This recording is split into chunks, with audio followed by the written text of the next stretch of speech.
When things fall apart. This is part 17. Opinions. When we hold onto our opinions with aggression, no matter how valid our cause, we are simply adding more aggression to the planet, and violence and pain increase. Cultivating non-aggression is cultivating peace. One of the best practices for everyday living when we don't have much time for meditation is to notice our opinions. When we are doing sitting meditation, part of the technique is to become aware of our thoughts. Then, without judgment, without calling them right or wrong, we simply acknowledge that what we are thinking. It's an exercise in non-aggression towards ourselves. It is also an exercise in bringing out our intelligence, seeing that we're just thinking, but with no attached hope or fear, praise or blame. But when we sit down to meditate, it's not always that ideal. Often noticing that we are thinking, even if it's only for a quarter of a second out of an hour of sitting, is accompanied by blame or praise. It's good or it's bad. In any case, there's more involved than just labeling it thinking. But after we've practiced meditation for a while, because we just sit alone with ourselves, doing nothing but being aware of our out-breath and noticing our thoughts, our minds become stiller. Therefore, we begin to notice everything more. Whether we think we're noticing more or not, we really are. In meditation, we allow a lot of space. And then we begin to see whatever comes up with increasing clarity, with increasing vividness.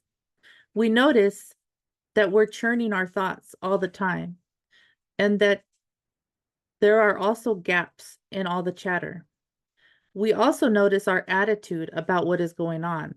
Then we begin to be attuned to our habitual patterns and see what we do and who we are at the level of holding ourselves together with opinions and ideas about things.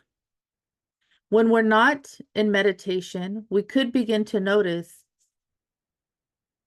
our opinions just as we notice that we're thinking when we're not meditating. This is an extremely helpful practice because we have a lot of opinions and we tend to take them as truth. But actually, they're not truth. They are just our opinions. We have a lot of emotional backup for these opinions.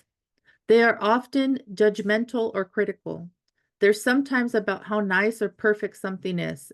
In any case, we have a lot of opinions. Opinions are opinions. Nothing more or less. We can begin to notice them and we can begin to label them as opinions, just as we label thoughts as thoughts. Just by this simple exercise, we are introduced to the notion of egolessness. All ego really is our opinions, which we take to be solid, real, and the absolute truth about how things are.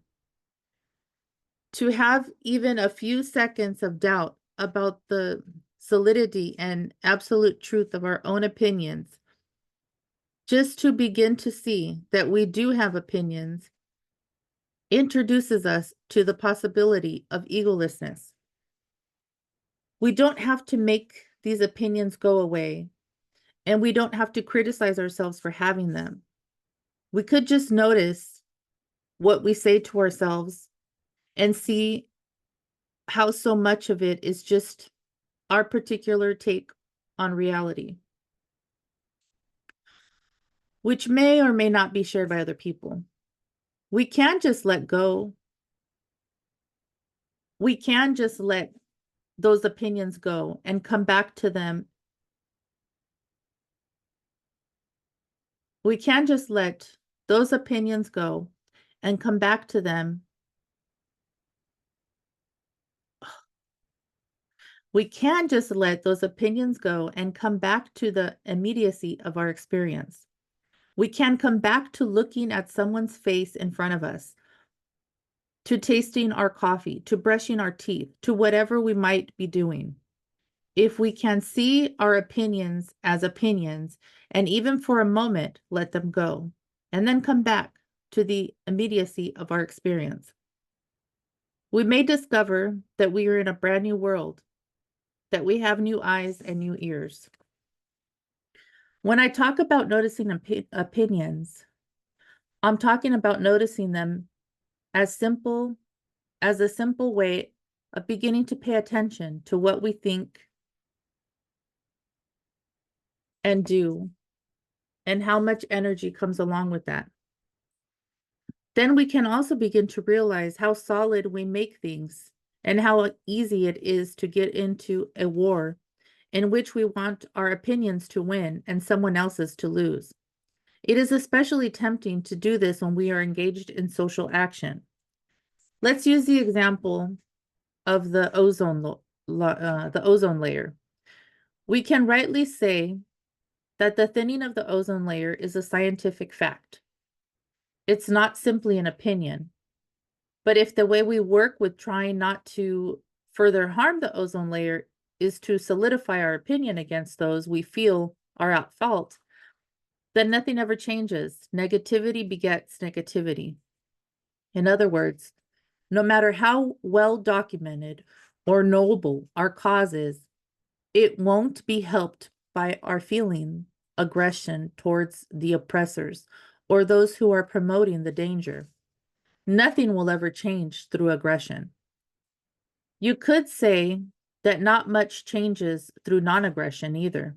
However, non-aggression benefits the earth profoundly. The root cause of famine, starvation, and cruelty at the personal level is aggression. When we hold on to our opinions with aggression, no matter how valid our cause, we are simply adding more aggression to the planet, and violence and pain increase. Cultivating non-aggression is cultivating peace. The way to stop the war is to stop hating the enemy. It starts with seeing our opinions of ourselves and of others It starts with seeing our opinions of ourselves and of others as simply our take on reality and not making them a reason to increase the negativity on the planet. The key is to realize the difference between opinions and clear-seeing intelligence. Intelligence is like seeing thoughts as thinking, not having opinions at whether those thoughts are right or wrong. In the context of social action, we can see that what a government or corporation or individual is doing is clearly causing rivers to be polluted or people and animals to be harmed. We can take photographs of it. We can document it. We can see the suffering is real. That is because of our intelligence. And because we don't let ourselves be swept away by opinions of good and evil or hope and fear. It's up to us to sort out what is opinion and what is fact. Then we can see intelligently. The more clearly we can see, the more powerful our speech and our actions will be. The less our speech and actions are clouded by opinion, the more they will communicate, not only to the people who are polluting the rivers, but also to those who are going to put pressure on the people who are polluting the rivers. Just as the Buddha taught, it's important to see suffering as suffering. We are not talking about ignoring or keeping quiet. When we don't buy into our opinions and solidify the sense of enemy, we will accomplish something. If we don't get swept away by our outrage, then we will see the cause of suffering more clearly. That is how the cessation of suffering evolves.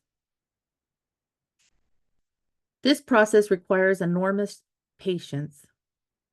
It's important to remember when we're out there non-aggressively working for reform, that even if our particular issue doesn't get resolved, we are adding peace to the world.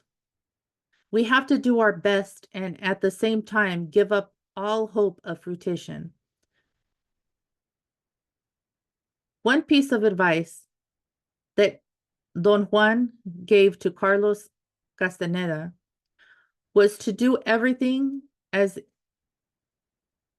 if it were the only thing in the world that mattered, while all the time knowing that it doesn't matter at all. That attitude leads to more appreciation and less burnout because we do the job wholeheartedly and we care. On the other hand, each day is a new day. We're not too future-oriented. Although we are going in a direction, and the direction is to help diminish suffering, we have to realize that part of helping is keeping our clarity of mind, keeping our heart and our minds open. When circumstances make us feel like closing our eyes and shutting our ears and making other people into the enemy, social action can be the most advanced practice. However, to continue to speak and act without aggression is an enormous challenge. The way to start is to begin to notice our opinions. There is nobody on the planet, neither those whom we see as the oppressed, nor those whom we see as the oppressor, who doesn't have what it takes to wake up. We all need support and encouragement to be aware of what we think, what we say, and what we do. Notice your opinions. If you find yourself becoming aggressive about your opinions, notice that. If you find yourself being non-aggressive, notice that. Cultivating a mind that does not grasp at right and wrong, you will find a fresh state of being, the ultimate cessation of suffering comes from that. Finally, never give up on yourself. Then you will never give up on others. Wholeheartedly, do what it takes to awaken your clear, seeing intelligence, but one day at a time, one moment at a time. If we live that way, we will benefit the earth.